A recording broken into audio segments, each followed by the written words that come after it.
Bom dia a todos, é um prazer estar aqui com vocês. Antes de mais nada, obrigada, Fernando e Augusto, por aceitar estar aqui conosco nessa manhã e compartilhar o conhecimento de vocês. A gente estruturou o dia de hoje de uma maneira que a gente vai ter uma parte expositiva e uma parte de um bate-papo e, obviamente, no final a gente está aberto a perguntas também de vocês. Então, rapidamente, eu vou contar um pouquinho quem eu sou e depois passar por uma breve apresentação também dos nossos palestrantes. Eu sou sócia do Demarest e trabalho exatamente com a parte de propriedade intelectual, sou a responsável no escritório por essa área e a minha carreira toda vem justamente, especialmente na parte de negociação de ativos intangíveis, que são justamente os contratos na área de propriedade intelectual. Então, a minha experiência tem sido, ao longo desses anos todos, essa negociação dos contratos e a proteção da propriedade intelectual como um todo.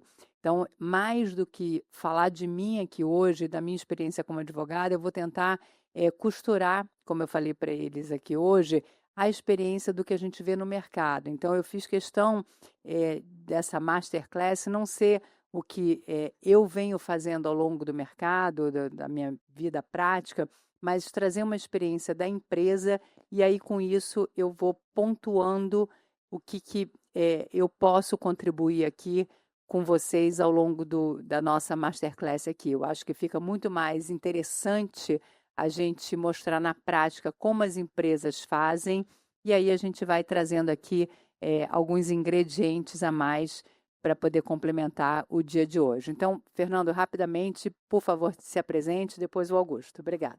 Bom, bom dia a todos. Obrigado, Tatiana, pelo convite de estar aqui falando sobre inovação.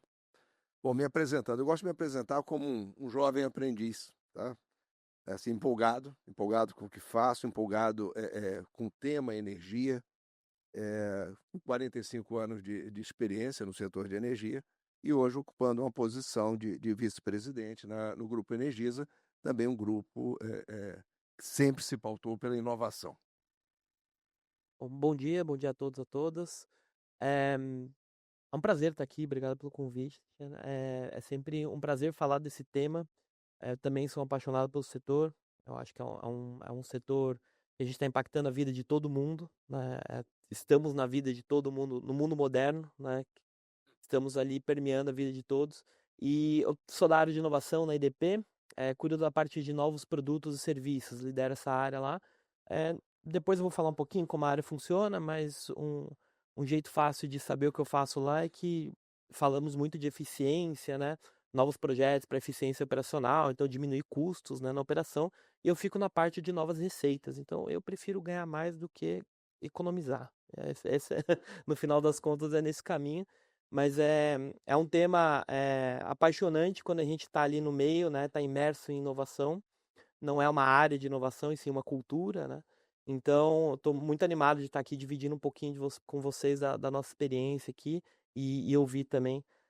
Acho que tem coisas muito boas aqui que a gente pode trocar figurinhas. Maravilha. Bom, quando a gente estava construindo, então, esse painel de hoje, obviamente a gente conversou e nessa conversa toda, a gente pensa sempre em inovação e como as empresas se preparam e entendem inovação dentro do seu ambiente de negócio. E o que vale para a empresa pode servir para a universidade, pode servir para qualquer tipo de instituição. Então, aqui a gente dá um zoom out, né, e pensa de uma forma ampla, né. E dentro dessa conversa, junto aqui com o Fernando, a gente, na Energisa, eu eu fiquei muito impactada da forma como ele veio trazendo, né, e ele falou: "Poxa, eu sou uma pessoa de regulação", mas a forma como ele falava de inovação estava literalmente no DNA e no sangue, em cada palavra que ele falava, no call aqui preparatório junto comigo. Então, eu tomei a liberdade de pegar um trecho no site, da empresa para poder fazer essa introdução aqui, um kickoff do que ele vai falar aqui com a gente, e eu então, entre aspas aqui, cito essa parte do que está no website da empresa e fala: "A Energisa pensa no futuro desde 1905, pois inovação e empreendedorismo sempre estiveram em seu DNA. Afinal, são 120 anos realizando histórias e evoluindo relações. Estamos no lugar certo e na hora certa, com ousadia para solucionar desafios correspondendo ao tamanho da ambição. Eu achei muito interessante essa passagem, eu acho que quer dizer muito, é bem impactante. Então, com isso, eu passo a palavra, Fernando, para você contar um pouquinho sobre a Energisa e nos apresentar o que vocês pensam. Tá bom, muito obrigado. E obrigado por essa citação. Esse é o nosso lema, né? O futuro nos energiza. Ou seja, nós, esse ano, estamos fazendo 120 anos e uma empresa que nasceu, uma startup, em 1905, 3 jovens ali do interior de Minas, ligados no que acontecia no mundo, lendo revistas que eram revistas na época de curiosidade, mas eram as revistas científicas da época e também visitando o que estava acontecendo na Europa, nos Estados Unidos, resolveram inovar. Vamos criar uma empresa de energia elétrica, que já nasceu, inclusive, voltada para o atendimento ao público, diferente de outras empresas da mesma época que nasciam voltadas para atender uma determinada indústria, normalmente era a indústria têxtil, e lá eles nasceram para atender 4 cidades. Então, em 1905, criaram a empresa e, em 1908, 3 anos depois, começou a funcionar a primeira usina da empresa. E também, em 1908, assim, a primeira inovação, eram 3 jovens assim, de famílias ali, de fazendeiros da região, que tinham buscado recursos com os fazendeiros, mas inovaram abrindo o capital da empresa. Então, a empresa é o registro número 3 na Bolsa de Valores do Rio de Janeiro. Foi a terceira empresa a abrir capital e é uma empresa de capital aberto desde 1908. Uma outra inovação também, assim, nessa história, acho que a gente podia passar um pouco aqui o slide, aqui a gente vai fazer sou eu que passo, desculpe. Me deram aqui. Então, vamos lá. Então, assim, uma outra história de inovação, que em 1925 foi uma das primeiras empresas a ter participação de lucro e resultado para os empregados. Então, assim, a empresa que sempre se preocupou em atender bem o cliente, ter um ambiente bom dentro da empresa para os empregados poderem evoluir. E ela tem uma trajetória sempre se preocupando, né, com pessoas, com a própria energia, o país, e essa história de inovação e de empreendedorismo, né?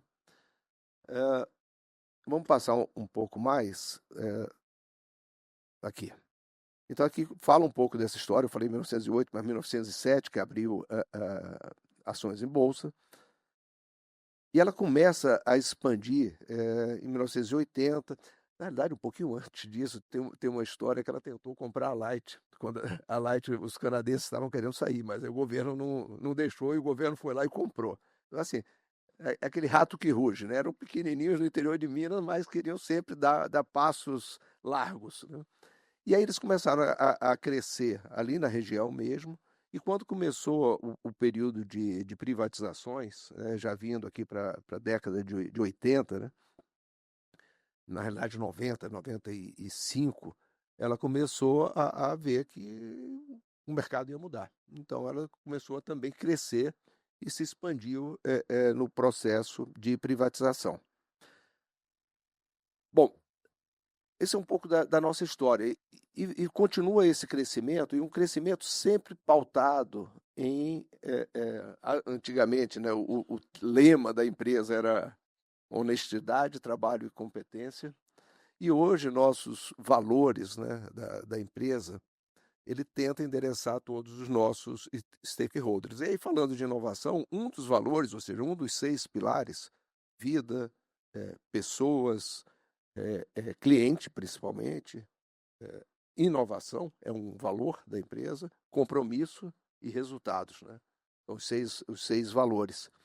Então, inovação está no valor da empresa, ou seja, a gente tem que buscar inovar o tempo inteiro, em todas as áreas, e visando o quê? Visando atender melhor o cliente, visando segurança das pessoas, ter um ambiente de trabalho adequado para as pessoas, compromisso com a comunidade, compromisso com o regulador, com o governo, com a sociedade, né? E, no final de tudo, para sustentar tudo isso, compromisso também e buscar o resultado. Então, eu sou da área de regulação e relações institucionais, ou seja, não sou da área de inovação. Temos uma área de inovação, temos um diretor de inovação dentro da empresa, mas essa área ela funciona como um facilitador. É de promover essa cultura de inovação, de trazer profissionalismo, trazer métodos, procedimentos, da ideia ao produto.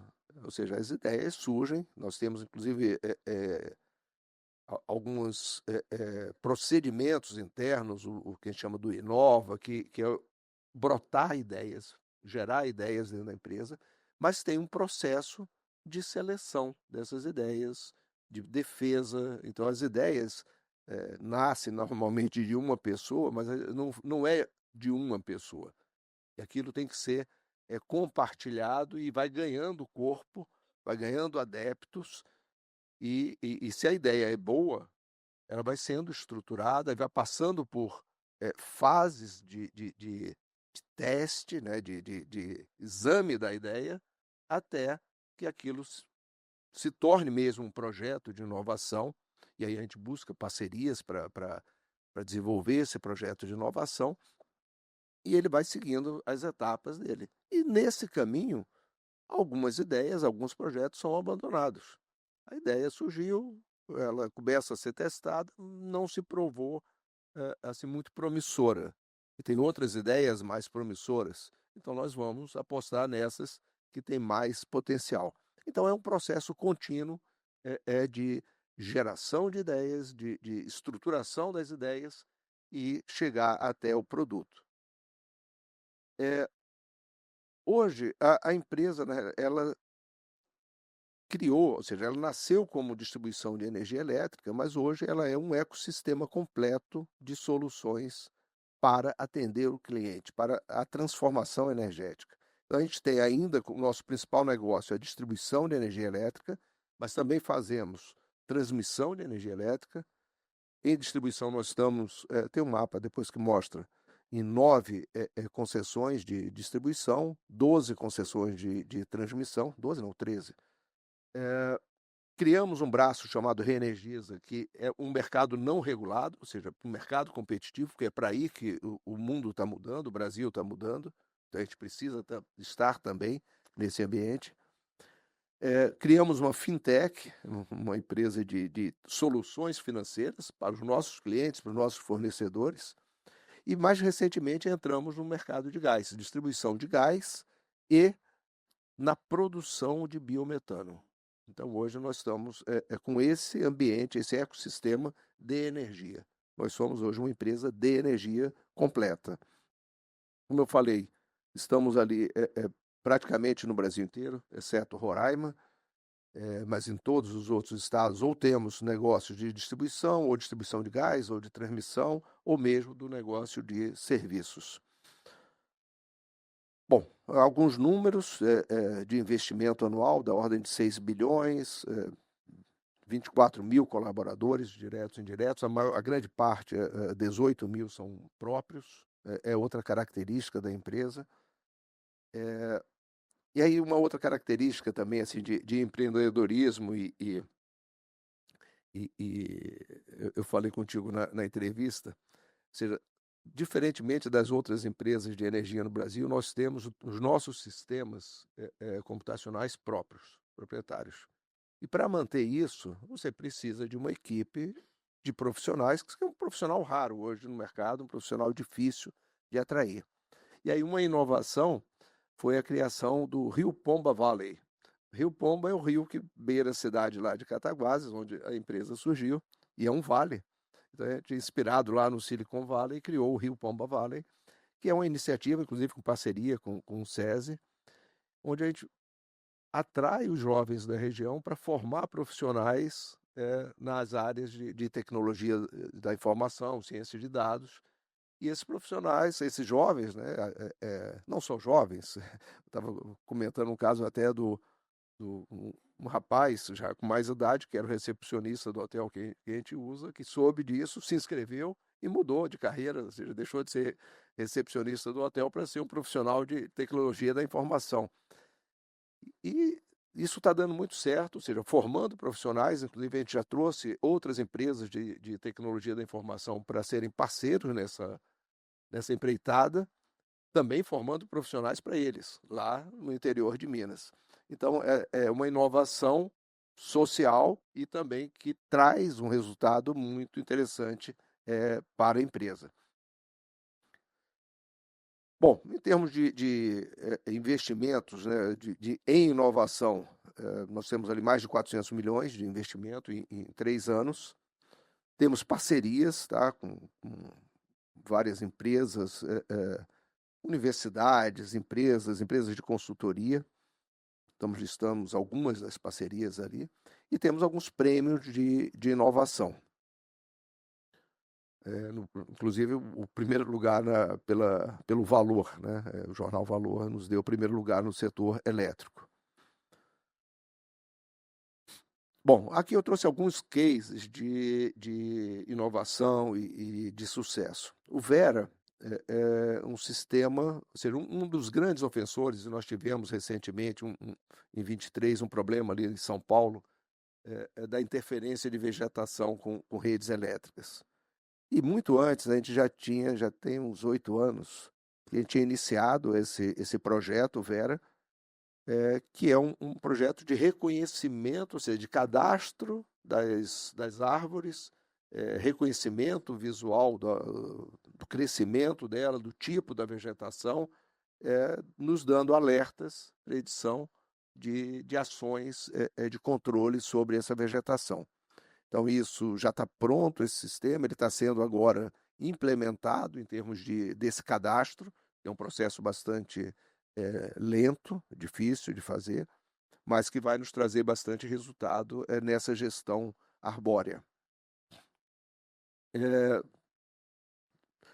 Fazíamos inspeção das redes com helicóptero, nós tínhamos um helicóptero próprio da companhia, acabamos de vender porque o projeto Cisdrones substituiu. Então, não faz mais sentido, é muito caro o helicóptero. Então, temos um sistema de operação de drones, também com reconhecimento, com auxílio de inteligência artificial, para detecção antecipada de pontos quentes e pontos de defeito nas redes, que chamam a manutenção preventiva, antes que aconteça a interrupção. Aqui já falando mais de produtos, né? Esse é um produto que foi desenvolvido por nós, hoje ele já está na fase de industrialização, várias distribuidoras já estão adquirindo, com um parceiro, tem uma empresa que industrializa, nós temos os royalties dessa industrialização. É um religador monofásico, que atua nas redes substituindo os elos fusíveis, que é um fusívelzinho que de vez em quando queima, e aí você tem que despachar uma equipe até lá, demora, é custo, demora para o cliente para ser restabelecido, principalmente em áreas distantes, em áreas rurais, e hoje nós estamos usando esse religador, que ele, encostou uma vegetação na rede, ele desliga, espera um tempo, religa automaticamente, e se houver de novo a interferência, ele desliga novamente e tenta religar, aí então ele vai abrir permanentemente, se for um defeito permanente. Então isso traz muita economia para a empresa e traz para o consumidor muito melhoria na qualidade do serviço. Nas áreas que nós atuamos, temos um grande problema de queimadas, então nós temos também uma solução para antever essas queimadas e por meio de imagens de satélites, também com uso de inteligência artificial, para monitorar essa ocorrência, a trajetória da queimada, para que a gente possa tomar providências a tempo. Aqui uma solução de sistema, já modernizando o sistema para o que vem no futuro. Deixa eu acelerar um pouco. E aqui falar de um projeto que eu tenho muito orgulho e muito gosto também de inovação. Ou seja, um problema no meio da Amazônia, uma vila que não tinha eletricidade, tinha um gerador a diesel, funcionava 3 horas por dia, e nós fizemos um projeto inovador, uma micro-rede isolada, fotovoltaica e bateria, e que está funcionando lá há 3 anos e funcionando muito bem. Ou seja, atendendo 24 horas por dia a comunidade, elas têm energia 24 horas e excelente qualidade, ou seja, foi um projeto também de pesquisa e inovação. E não só levamos eletricidade para essa comunidade, como fizemos parcerias também com o TIM, com o Iguá, com o Sebrae, para levar inclusão financeira com Volts, acesso à internet com a TIM. Fizemos um projeto de saneamento básico, ele não foi executado, mas foi doado para a prefeitura, quando tiver recursos para implementar naquela comunidade. Também um projeto de telemedicina, também doamos para a prefeitura. E com o Sebrae, projetos de geração de renda. Então a ideia é levar assim, um futuro melhor para uma comunidade esquecida lá no meio da Amazônia. E isso foi um projeto piloto e que estamos replicando em outras comunidades também isoladas lá na Amazônia. Bom, obrigado.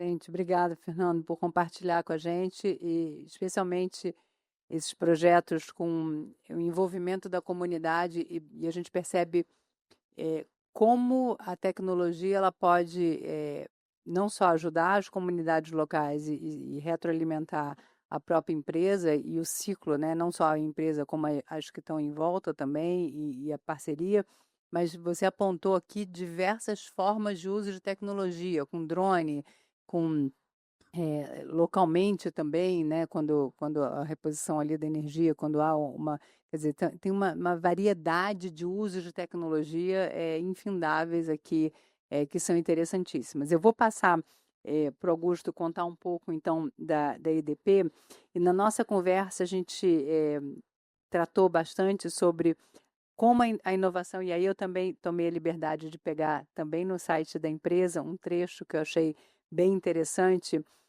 que fala uma referência de inovação e valor em energia, né? A EDP é uma referência de inovação e valor em energia. A inovação orienta os passos da EDP rumo ao futuro, nos guiando para onde queremos chegar enquanto empresa com impacto na sociedade. Um time global de pesquisa e inovação com mais de 100 pessoas em 4 localidades, São Paulo, Lisboa, Houston e Singapura. Então, conta um pouco para a gente como vocês se organizam, como é esse time inteiro de pessoas localizadas em países diferentes. Então, compartilha com a gente agora como isso tudo funciona e você que está aí na frente aí da pesquisa e inovação.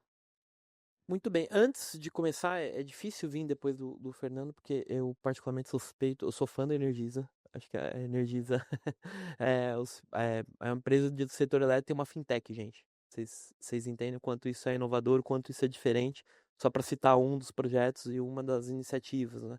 Então, eu não trouxe PPT, então a missão tá com vocês de não dormir, tá bom? Mas é um desafio e é um desafio bom vir depois, porque tem muitas coisas inspiradoras na sua fala, Fernando, principalmente questão de impacto e como a tecnologia é um meio, não um fim, né? Acho que é muito nesse caminho. E na EDP a gente bate muito nessa tecla, né? Como a inovação é uma ferramenta, inovação é um caminho, não é um destino, também tem processos, não é bagunça, né? Não é gestão de oba-oba. Mas tem toda uma cultura por trás, que se não tiver essa cultura, a gente fica só nos projetos e não no impacto do negócio, né? Então, começando pelo começo, para quem não conhece, a EDP é uma empresa portuguesa, né? Energias de Portugal, né? Sediada em Lisboa. E, bom, ela atua hoje em 27 países, 28 agora. A gente, como área de inovação, temos 5 hubs globais, então Portugal, como a Tatiana citou, né? Portugal, Houston, Singapura, Brasil. Eu falei 5 porque tinha Espanha, juntou com Portugal agora 2 semanas atrás. Mas a gente tenta trabalhar agora, principalmente nos últimos, vamos dizer, pós-pandemia, né? Essa necessidade da gente se integrar, né? Necessidade de trazer soluções de fora, trazer soluções que sejam desenvolvidas fora para o Brasil e o contrário também, né? Às vezes a gente esquece que a gente produz coisas muito boas aqui e que produz muito conhecimento, e a gente tem uma realidade muito única, né? Muito diferente do mundo todo. Então a gente tem um pouquinho de cada país, eu sempre falo isso pros meus colegas de fora. Falo assim, olha, eu tenho um pouquinho do que você tem aí, mas eu tenho outros N coisas aqui diferentes, então vamos devagar aí, porque aqui é um pouco mais complexo, né? E isso traz muitos desafios, mas é uma excelente vantagem para a gente quando a gente fala de inovação, porque a gente puxa, né, e nos solicita a ser criativos, né? Então, como é que a gente pega essa criatividade e coloca na empresa toda, né? Com tantas culturas diferentes, com tantas áreas diferentes. Hoje, nós temos 2 distribuidoras no Brasil, no Espírito Santo, no estado do Espírito Santo, quase na sua totalidade, e Litoral Norte, Alto Tietê, região de Guarulhos também no estado de São Paulo. São distribuidoras que, como todas as distribuidoras eram estatais, em algum momento foram estatais, é, ou a maioria das distribuidoras, e vem se renovando, né? Então a gente está falando de 30 anos aí que a EDP já partindo para os seus 40 anos que a EDP comprou essas distribuidoras e é uma cultura completamente diferente. Como é que eu vou colocar inovação na distribuidora e falar com a pessoal que está na geração, com o pessoal que está na usina, que está lá no meio de lajeado, por exemplo, uma usina hidrelétrica nossa? Como é que eu vou falar de inovação com pessoas tão diferentes, em realidades tão diferentes e com atuações tão diferentes? Isso é um baita desafio, então a gente tem um desafio interno, Brasil, e um desafio global também de compartilhar essa cultura de inovação, e eu não estou falando nem de projetos, né? É cultura, são pessoas, e que sem elas, é muito clichê falar isso, mas sem elas nada sai do papel, essa é a verdade. E quando a gente está nesse mundo, né, de inovação, é tudo muito bonito, a gente só vê histórias bonitas sendo contadas, né? Mas o dia a dia ali é um desafio dos mais complexos, né? E citando alguns casos aqui de inovação e para lidar com realidades diferentes, né? Acho que a gente tem um bom caso, um excelente caso na distribuidora, que é a escola para mulheres eletricistas. Então foi a primeira distribuidora no Brasil que fez uma escola só para mulheres, então capacitar mulheres para atuar como eletricistas na distribuição, e também para pessoas trans, né? Então é difícil, ser eletricista é um trabalho difícil, é um trabalho exaustivo, exige capacitação, tem uma barreira de entrada relativamente alta, né? E hoje em dia as pessoas, esse gap de capacitação e de atuação é um problema no Brasil todo, e dar essa oportunidade para essas pessoas e para pessoas em situação de vulnerabilidade também é um caminho, e de novo, é difícil. Eu não posso pegar só a escola de eletricistas e falar assim, olha, essa turma é só de mulheres, aí só entra mulheres e eu dou a aula do mesmo jeito. Não é. Para pessoas trans também não, né? Não é. E você precisa se adaptar. E esse é um desafio constante que a gente tem dentro da área de inovação, na parte de cultura de inovação, né?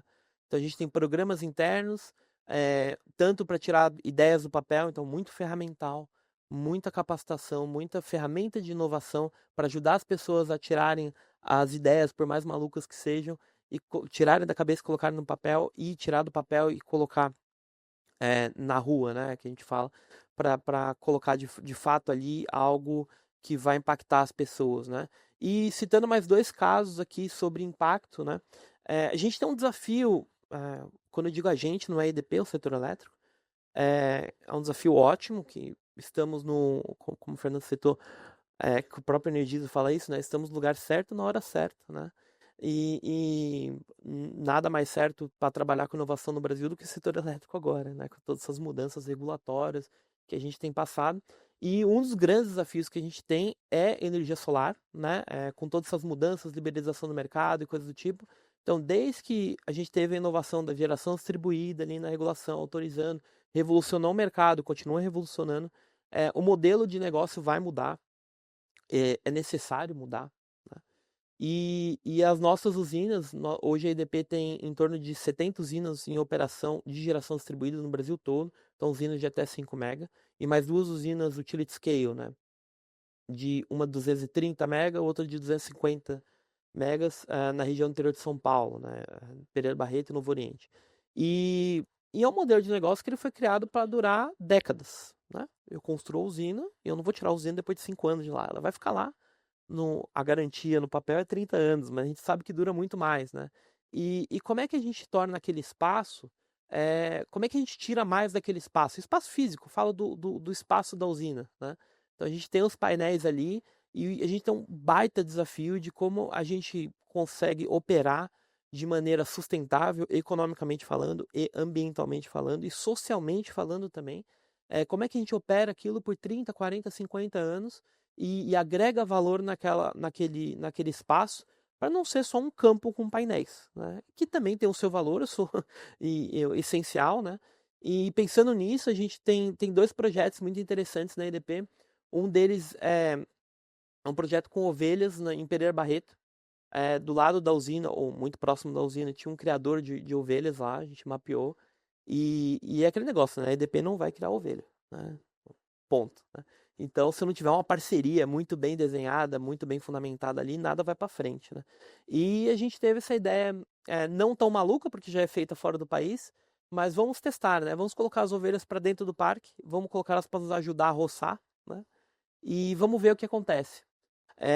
Começamos com 50 ovelhas, depois de um tempinho passamos para 100, depois contratamos a Shakira, que é a nossa cadela pastora, e passamos para 300 ovelhas, agora está com um projeto de 500, já falaram de 1.000, a gente falou, peraí, vamos com calma, né? Tem espaço, mas vamos com calma, mas elas estão lá para nos ajudar. Então é dar um outro uso ao espaço, é dar um outro uso sustentável, beneficia o produtor, beneficia o espaço da usina, menos utilização de mão de obra intensiva ali, quando a gente fala, porque é penoso, né, você ficar roçando uma usina, e a gente consegue direcionar nossos investimentos e forças para coisas diferentes, né? E um outro caso é em Roseiras, é uma usina de GD de 5 mega, bem menor, né? Bem menor, e que a gente conseguiu ali criar uma espécie de santuário para abelhas. Não é um santuário formalizado, mas é uma espécie de. E a gente tem um espaço dentro da usina que nós temos, se eu não me engano, 20 enxames hoje. Até semana passada eram 15, colocamos mais 5.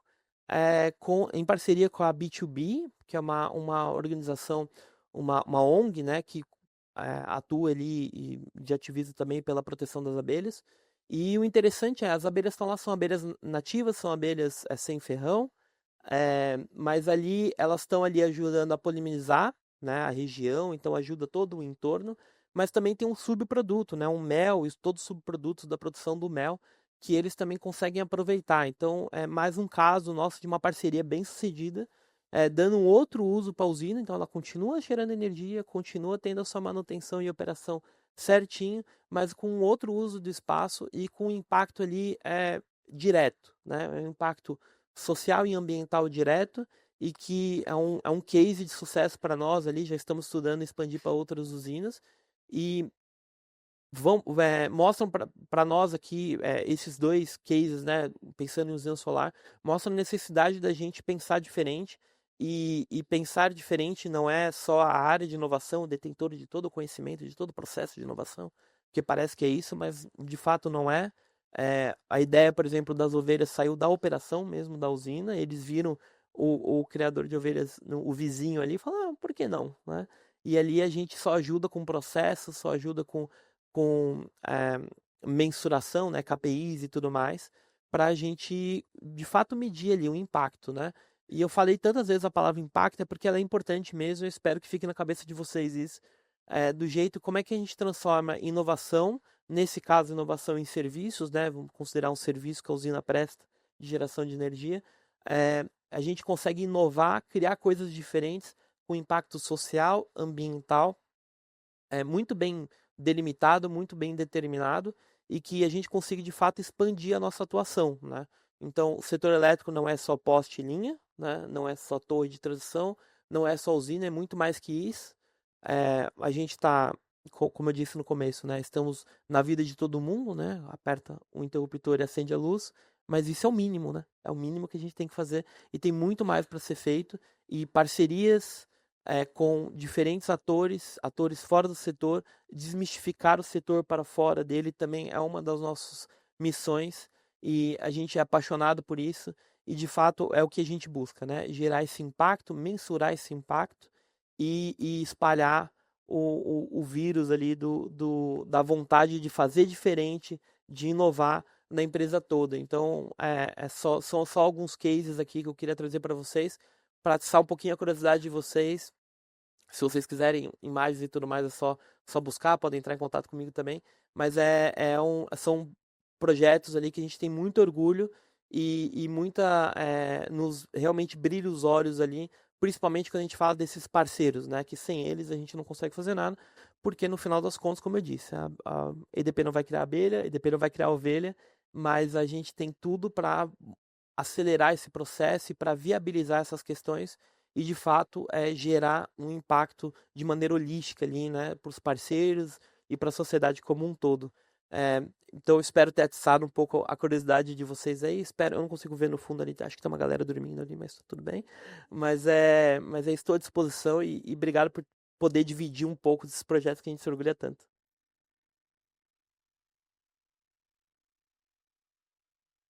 Bom, antes de a gente passar então para esse segundo bloco que a gente vai fazer, alguns pontos aqui que eu acho que são importantes, né?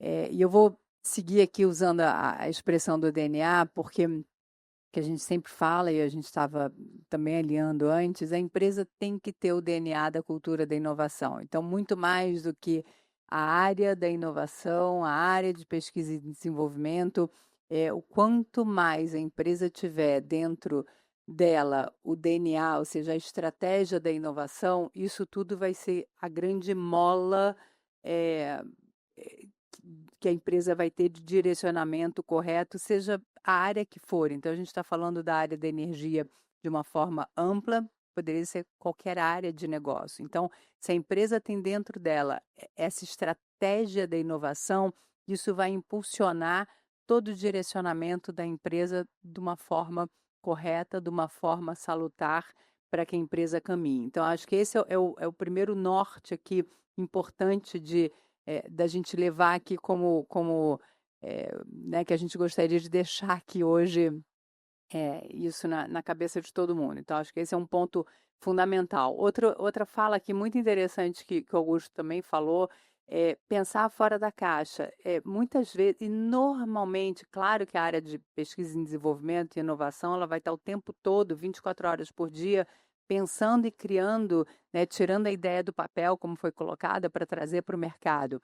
Mas a área operacional, ela está ali sentindo a dor. Ela está vendo o problema, ela está ali encarando o dia a dia a necessidade. Então, é muito comum que a área operacional traga as ideias, para que isso dentro da empresa chegue na inovação prática para o projeto ser testado. Alguns vão dar certo, outros não vão dar certo, e isso faz parte, não tem problema nenhum. Mas ouça a área operacional, ela tem que ser parte desse conjunto da inovação, ela tem que ser parte do DNA da empresa como um todo. Então, se a empresa está voltada e caminhando para a inovação como um todo, se todo mundo faz parte dessa cultura de inovação, desse pensamento estratégico da inovação, vai estar todo mundo caminhando nessa direção. Então, é por isso que é importante. Isso vai posicionar a empresa num diferencial competitivo incrível no mercado, porque ela vai proteger melhor, ela vai conseguir negociar melhor os seus ativos, ela vai ter uma competitividade competitiva em relação aos seus pares tremendo. Então, isso é o que vai trazer um diferencial no mercado para a empresa. Ela vai valer mais por conta do posicionamento estratégico de como ela vai lidar com a inovação, não tem dúvida. Então, pode ser uma inovação em termos de maior proteção, pode ser uma inovação em termos de segredos de negócio, pode ser da forma como ela vai lidar com a propriedade intelectual, mas se ela estiver lidando com a inovação de uma maneira estratégica, ela vai ter um posicionamento diferenciado no mercado e ela vai valer mais. Então, acho que esse é um ponto muito importante. E aí, eu trago então e devolvo para o Augusto a pergunta, e aí, Fernando, sinta-se super à vontade para intervir a qualquer momento, porque agora é um bate-bola.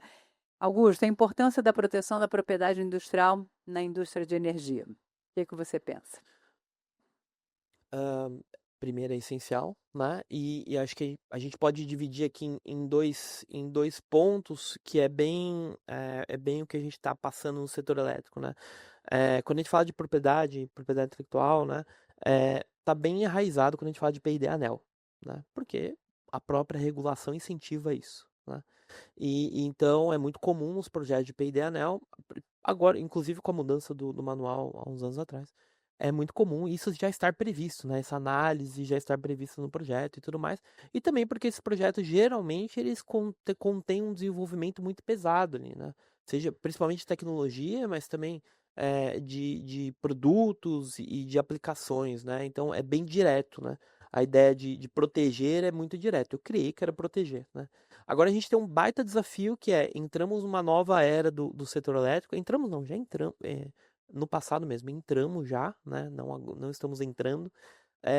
Liberalização do mercado exige muito mais inovação, exige muito mais diferenciação de mercado, como você citou. E agora a gente tem outras coisas para proteger que a gente não está acostumado a pensar em proteger, né? Seja marca, seja metodologia, seja serviços, etc., que é o intangível também, né? Então, é essencial a gente ter isso mapeado, é essencial. E como área de inovação, área de P&D, nós somos guardiões do tema, né?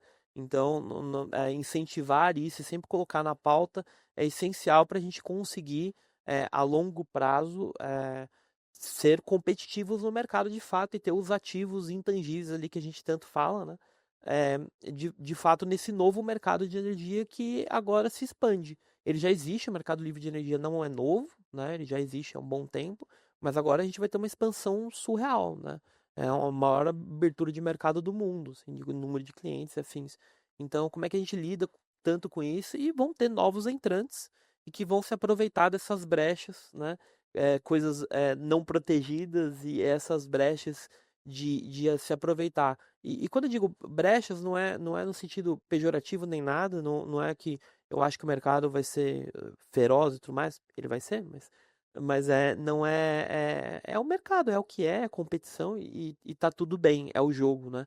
Mas ter isso mapeado e ter essa questão da propriedade bem protegida, mapeada, né? E os riscos muito bem mapeados, a função dessa cultura de inovação, ela também tem que passar por isso, né? Como é que eu protejo as minhas ideias e seja de fato registrando formalmente, seja uma confidencialidade e de fato criando confidencialidade, né? Porque nada mais público do que um relatório confidencial nas empresas, geralmente, né? Então, é importante ter isso mapeado e é muito importante agora que a gente vai ter cada vez mais novos entrantes no mercado. E quando eu digo novos entrantes, não é só a comercializadora, a startup que está entrando no mercado. São gigantes no mercado que estão entrando de outros setores. Um exemplo claro, a Vivo, por exemplo, que cria uma joint venture com a Auren e sai a Good, ela é uma gigante do mercado, né? E ela vai se aproveitar de todas as ferramentas que tiver e ainda bem, né? Ainda bem que nos força a evoluir, nos força a criar coisas novas e a melhorar o mercado. Então, acho que a gente só tem a ganhar e nessa questão de proteção, ela tem que estar mapeada, né? Se não tiver, em algum momento, alguém vai se ater a isso e vai sair na frente no mercado, né? E ainda mais agora com o mercado aberto. Oceano azul, para cair no clichê aqui, mas é oceano azul para tantas oportunidades e é muito legal, né? Você navegar, mas ainda precisa ter a boia ali para ajudar e precisa ter tudo muito bem mapeado, né? Bom, complementando, realmente é importante, né, a proteção da propriedade, até porque, em se tratando de P&D Anel, essa propriedade não é exclusivamente nossa, é também do consumidor que ajudou a financiar esse programa de inovação. O que nós estamos fazendo, Energisa, junto, em uma parceria, inclusive, com o escritório de advocacia, gerar essa consciência dentro da própria área de inovação e não só dentro de todas as áreas, de um melhor entendimento da questão da proteção e da propriedade intelectual. Ou seja, isso tem que estar no início do projeto. Esse pensamento tem que estar na escolha do parceiro, tem que estar no contrato que vai ser firmado com esse, principalmente, né, com esse parceiro, para proteger essa propriedade. Então, assim, se nascer o projeto torto, vai ser difícil consertar depois. Nós já tivemos essa experiência no passado e agora a gente corrigiu, aprendeu os erros e corrigiu. Então, ou seja, tem que ter uma preocupação muito grande na hora da seleção e da negociação com o parceiro, que vai estar sempre presente ali, nos ajudando a desenvolver. Desculpa, só um pontinho sobre parceria, né? Inovação aberta e tudo mais. Também, acho que também é nosso papel ajudar o parceiro, né? Dependendo do parceiro, ele precisa de ajuda, porque às vezes ele nem tem consciência do que ele precisa proteger e tudo mais. Então, também é nosso papel ali incentivar essa proteção. E eu falando especialmente de startups, né? Tem muita startup que nasce, é incrível, solução incrível, não protege e morre por isso. É bem comum, é bem mais comum do que a gente pensa.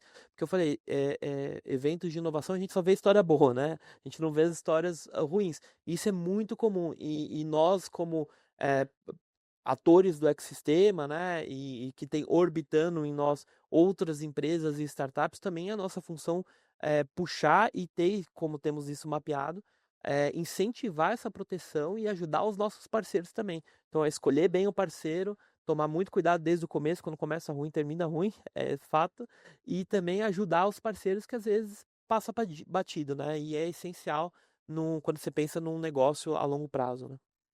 Existe uma figura, ontem eu estava dando uma aula e na aula eu sempre gosto de colocar uma figura que é um iceberg, né? E a ponta do iceberg, todo mundo olha e pensa só, né, na ponta de cima e acha que a negociação, né, você pensa só na parte de cima do iceberg, você não está vendo o que tem embaixo. E isso é mais ou menos, a gente pode fazer uma analogia aqui. E quando você está num projeto, você pensa, eu estou vendo a tecnologia só a ponta de cima do iceberg. Na verdade, você tem que pensar na parte de baixo, porque você tem que pensar, por exemplo, você tem uma inovação, você tem que fazer uma busca para ver se tem alguma patente anterior de alguém, para você não estar infringindo um direito de terceiro. Você tem que entender muito bem a tecnologia que você está desenvolvendo. Então, você tem que fazer um trabalho, um dever de casa prévio enorme. Inclusive, se você tem uma parceria. Se você está negociando com uma startup, você tem trazer esse parceiro junto e num sentido, entre aspas, aqui, educativo de ajudar esse parceiro. Porque, às vezes, esse parceiro, ele não é que ele não queira fazer, ele não sabe fazer. Então, se você quer que o projeto dê certo, vamos lá, vamos trazer junto, vamos tentar fazer. Então, realmente um trabalho de formiguinha ali, de passo a passo para você chegar. E é muito importante a parte educativa, como você está fazendo, quer dizer, de novo, a cultura interna, o DNA, todas as áreas têm que entender o que é patente, como é que a gente vai negociar. Porque senão, se você já chega no contrato e você não negociou bem lá atrás, às vezes as áreas começam querendo alguma coisa, mas se você não definiu claramente algumas premissas básicas, vai dar errado. Então, você imagina num contrato, numa parceria, na qual cada uma vai ter uma contribuição prévia de tecnologia, e você chega num contrato e fala, tá muito bem, a gente vai desenvolver aqui alguma coisa juntos, para frente. Só que cada um contribuiu com uma tecnologia que tinha anteriormente, e isso não ficou bem definido. Está fadado a erro, está fadado ao insucesso, vai da discussão entre as partes. Então, o que a gente chama de background IP, né, que é a tecnologia anterior que cada uma tinha, cada uma das partes, tem que estar definido no contrato, que é como se é um casamento. Imagina, cada um vem com seu bem pessoal. Você tem que definir o que cada um está trazendo, né? Então, você tem que ter isso amarrado. E aquele desenvolvimento conjunto que a gente vai fazer? Vai ser comum entre as partes? Alguém vai ter mais direito que o outro? Quem vai ter o direito de comercialização? E a proteção disso que a gente vai estar desenvolvendo em conjunto? Isso tem que estar definido previamente, porque se for deixar para depois, vai dar confusão. Então, essas são questões assim que a gente precisa amarrar e definir antes, exatamente para evitar alguma discórdia. E aí, falando em parceria, eu já pergunto aqui para o Fernando qual é a experiência de vocês, enfim, se você tem alguma questão que gostaria de compartilhar com a gente com relação à colaboração e compartilhamento de conhecimento, parcerias entre empresas, universidades e startups. Bom, é aquilo que eu falei, assim, uma ideia normalmente nasce de uma pessoa, mas ela não cresce se ficar restrita a uma pessoa, e vale também para uma empresa, né? Então, a gente pode ter ideias e não adianta a gente querer desenvolver sozinho sem ter parceiros, seja de universidade, trazendo mais ciência, o estado da arte da ciência, ou mesmo de indústria que tenha a experiência da vida real de produzir protótipos e cabeça de série. Então, assim, é essencial a parceria. Temos, como eu mostrei ali rapidamente no slide, temos parcerias também com grandes empresas tipo Amazon, Microsoft, em desenvolvimentos específicos. É fundamental, ou seja, não dá para você criar um produto trancado numa sala, 4 paredes, com 4 pessoas ali dentro. Não vai sair. Então a gente tem que sempre que agregar, tendo todo esse cuidado na agregação dessas parcerias. E temos também modalidades, aí o Augusto pode até falar melhor do que eu, de alguns desenvolvimentos compartilhados entre distribuidoras, né, que são os projetos compartilhados. E também é muito importante, tá? Traz um conhecimento. Esses projetos normalmente não são de produto, mas são mais de conhecimento. Então a gente traz um conhecimento coletivo para todo o setor. Isso também é muito importante. E aí, assim, em termos de propriedade intelectual, eu diria o seguinte: é fundamental, é importante, mas tem um outro atributo e também intangível, que é exatamente a gestão do conhecimento, né? Ou seja, a gente faz essas experiências, então a gente tem dentro da área também que é a facilitadora da inovação, esse cuidado da gestão, da memória da empresa e esse conhecimento que fica na empresa. Vários projetos que nós fazemos de inovação, eles não vão gerar um produto, uma patente. Não dá para patentear uma ideia ou um conhecimento, mas gera um ativo para a empresa muito importante, que é esse conhecimento que fica. Fica nas pessoas, mas fica também na empresa. Então, assim, a gestão do conhecimento é isso. As pessoas podem até mudar, vai levar no currículo dela aquela experiência, é um conhecimento que ela leva, mas fica também na empresa. A gente não pode perder um conhecimento adquirido porque uma pessoa saiu da empresa. Então, isso é fundamental, isso é um cuidado que a gente tem também em todos os nossos processos, de ter sempre mais de uma pessoa cuidando daquilo e ter toda uma documentação para que o conhecimento fique na empresa. Perfeito. Eu vou abrir. Desculpa, você quer comentar alguma Não, só um ponto rápido sobre parcerias. Dois casos aqui, na verdade, dois casos de parceria no mesmo tema, né? O Fernando citou um projeto sobre poda, né? Poda é o problema do setor, desde que setor é setor. É um problema tecnológico? É um problema de processo? É um problema de pessoas? É um problema de tudo. Poda é complexo, cada lugar é um lugar, e a gente tem que estar preparado para responder isso. E se não tiver trocas entre as distribuidoras, nesse caso, é, vai dar certo em algum momento, mas não tem por que não haver trocas, né? Não tem por que criar juntos, principalmente nesse tema tão importante. E sobre o tema de podas, a gente também tem vários projetos, né, nesse assunto. E a gente, e normalmente, né, projetos estruturantes dessa maneira, eles são muito grandes, né? Então você cria um projetão e você fala, não, vou estudar o tema e tudo mais, tal, não sei o que, até chegar num teste ou num resultado, né? E a gente sempre tinha uma dificuldade dentro da EDP, e não é exclusivo nosso, na primeira parte do projeto, né, que é aquela pesquisa. Então, peraí, deixa eu mapear meus processos, deixa eu mapear os processos dos outros, né, outras empresas, outras distribuidoras, empresas de outros setores que também fazem poda, empresas de poda, como é que eles fazem, que tipo de tecnologia, fora do país, o que que tem. É muito custoso fazer essa pesquisa, né? E normalmente essa pesquisa ela começa já com um parceiro e que ele já põe no projeto, e aquele projeto gigante de 5, 6 anos, ou 3 anos que seja, e que ele não sabe muito bem como vai acabar, porque depende dessa primeira pesquisa, né? E então a gente sempre estava, puxa, como é que eu consigo acelerar essa primeira etapa, né? E estamos agora, isso não é um tipo de parceria inovadora, mas para nós é inovadora. Estamos agora, acabamos de fechar um contrato com o Mackenzie. A gente vai fazer uma pesquisa super rápida, 3 meses, escopo muito bem definido, bem redondinho, uma pesquisa prévia do projeto. Então, e a ideia é bolsistas, deixando bem claro lá, olha, minha bolsa é tanto, durante tantos meses, para esses níveis aqui, doutorando, mestrando, alunos, etc. Então, o jeito que a gente achou de acelerar junto com a academia, então a gente chamou várias universidades para participarem num processo, e a gente acabou assinando com o Mackenzie, mas temos outros já universidades e outros projetos que queremos fazer o mesmo processo. Então, um jeito diferente de fazer a parceria com a academia, trazer a academia para o início do projeto, e não só os projetos gigantes e grandes, né, que a gente sempre tem com a academia, e um jeito diferente. E eles também estão aprendendo, eles dizem, né, que estão aprendendo bastante também, porque normalmente as empresas já vêm com um problema e falam assim, me dá uma proposta aí de projeto e resolve esse problema para mim. E agora a gente convidou-os para pensar junto, né? Então, pense aqui comigo, 3 mesinhos, coloca o seu bolsista aqui conosco para pensar junto o problema e vamos juntos, né, criar juntos. Então é um jeito diferente de parcerias, é um jeito diferente de procurar soluções para problemas estruturantes, como o caso de poda de árvores, né? Excelente, obrigada. Vou abrir no minutinhos finais aqui, se alguém tiver alguma pergunta, senão a gente faz um fechamento aqui depois com alguns outros comentários finais. Tem uma pergunta ali.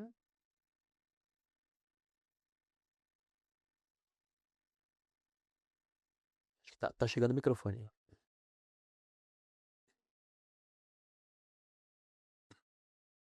Oi, bom dia, parabéns pela apresentação dos dois, muito bacana.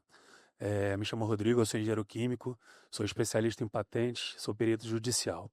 Eu queria perguntar para os dois, com relação à proteção, a Tatiana discorreu muito bem, que é muito importante a proteção por patentes, mas a gente sabe que há anos o INPI divulga o relatório anual de top depositantes e a gente só vê universidade nessa lista. A gente quase não vê empresa. Tirando uma Petrobras, uma Vale, a gente só vê universidade. Se você pegar os top 10, são 70% de universidades, né? E a maioria das empresas são estrangeiras. Tem mais não residente do que residente depositando aqui no país. Eu queria saber de vocês o que falta para as empresas brasileiras alavancarem essa questão das patentes de proteção de tecnologia. Bom, posso iniciar? Bom, Rodrigo, você tem razão.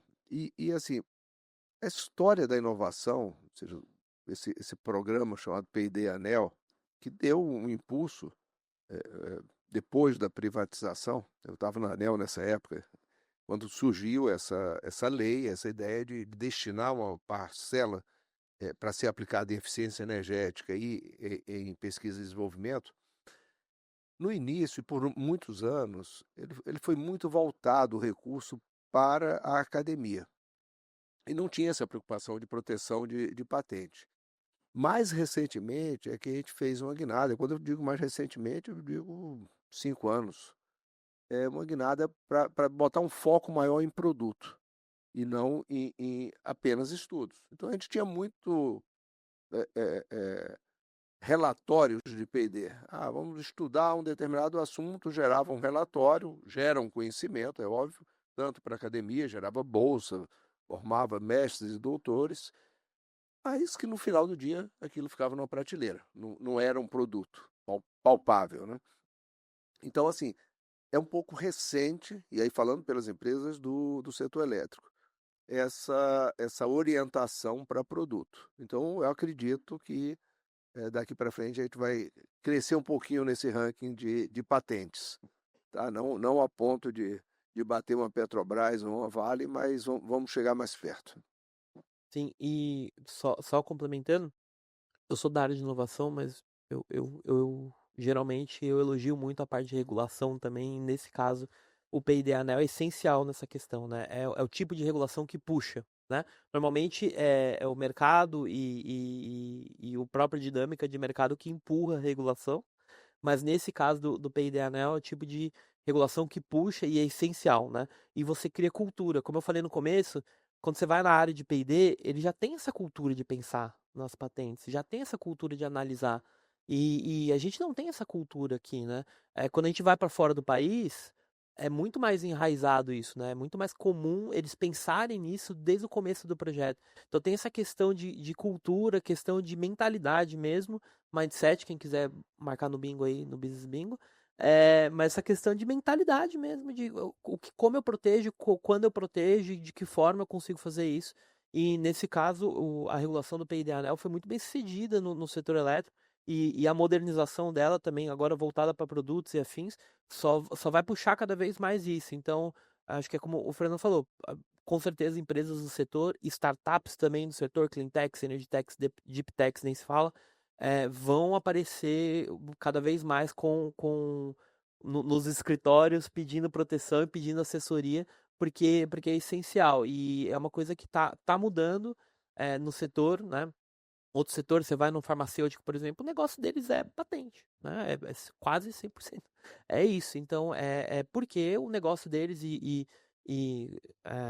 a dinâmica de mercado é totalmente voltada para isso e cria-se essa cultura, né? Então, acho que tem um pouco disso também. O setor elétrico, ele está evoluindo para isso e está no seu ritmo e está tudo bem.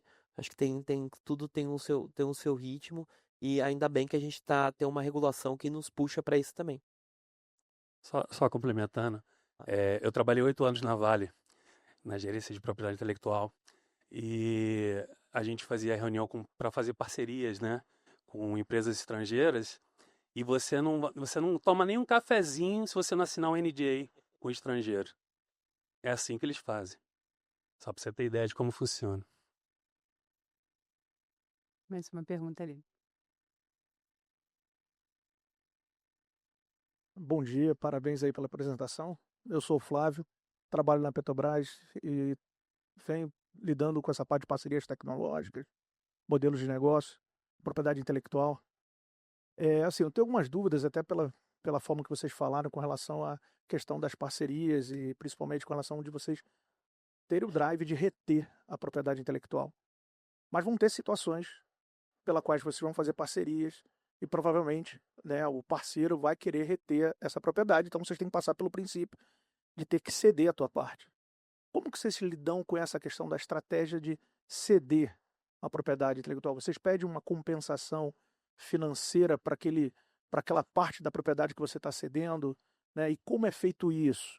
Né? Vocês, assim, através de royalty ou através de um preço fixo, existe uma metodologia de valoração de algo que futuramente vai ser pensado, ou seja, você está projetando fazer a patente daqui a um tempo de algo que você ainda vamos dizer assim, vai ser desenvolvido, né? Então, a minha dúvida é essa, ou seja, como que vocês lidam com isso nesse setor de energia, né? Tênica, responda. Acho que tem dois casos distintos, né? Tem um que é a academia, então são quando a gente fala dos programas, os projetos de P&D um pouco atrás era mais com a academia mesmo, enfim, é compartilhado geralmente e não empresa do setor elétrico e academia só, né?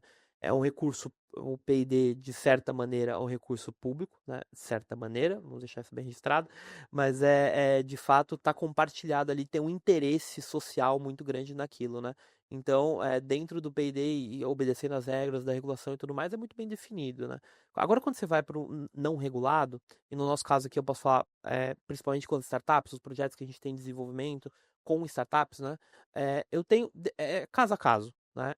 Eu tenho que ter uma sensibilidade como empresa parceira que eu posso matar aquela empresa dependendo da minha negociação, né? E ela pode até aceitar a negociação no começo, porque não tem conhecimento ou precisa aceitar para continuar o negócio. E se eu for leviano ali, eu posso matar a empresa no médio e longo prazo. Isso pode acontecer. Então, eu tenho que ter muito bem definido que eu vou abrir mão e como é que eu vou incentivar aquela tecnologia, aquela startup, para ela continuar andando com as próprias pernas e eu tenho alguma participação naquilo. Então, é sempre uma linha muito tênue entre eu quero royalties, eu quero uma compensação financeira de alguém que não pode me dar isso, porque eu estou olhando no futuro, né? Então, é difícil, é complexo, tem que ser olhado caso a caso, mas no nosso dia a dia ali, quando a gente fala de startups, a gente olha muito nisso, o lado do empreendedor. Porque ele tem uma ideia, ele tem um desenvolvimento que às vezes não é nem ele que vai produzir aquilo, ele vai ter que ceder, licenciar para um terceiro. Então, eu tenho muito bem amarrado isso desde o começo, seja com questões de mútuo conversível, por exemplo, que eu invisto na startup diretamente, ou questões de royalties por um tempo definido, ou royalties por um teto de valor. Tem várias técnicas metodologias que a gente pode aplicar, e sempre pensando nas duas partes. É, eu falo, como eu falei, a EDP não vai criar carneiro, né? Então, se eu tiver algum tipo de desenvolvimento ali e tudo mais, e eu ficar com um negócio só para mim, vai morrer na minha mão, não tem porquê. Não é um ativo, né? Na verdade, é um ativo, mas que não faz sentido, não vale nada. Então, isso é importante. Ele só vale alguma coisa quando está sendo produzido. E se eu não vou produzir, não tem porquê eu ficar com todo ele ou exigir coisas que a outra parte não pode me dar, né? Rapidamente, tentando responder, eu não tenho conhecimento se já tivemos esse caso, pelo menos não na nossa empresa, de vender uma patente. Normalmente, a gente tem que pensar na sensibilidade, no incentivo. Assim como esse recurso que vem do consumidor, ele me obriga a dividir, né, o resultado com o consumidor, porque o recurso vem dele, mas não é 100%. Porque se fosse 100%, não geraria incentivo para que a empresa buscasse essa inovação. Então, há uma divisão, e da mesma forma, quando a gente negocia com um parceiro, a prática hoje é também, em certos casos, haver uma divisão também dessa propriedade. Então, é definido previamente um percentual que ele fica com dessa propriedade. O vale dizer, esse percentual ele vai ter de direito a eventuais royalties.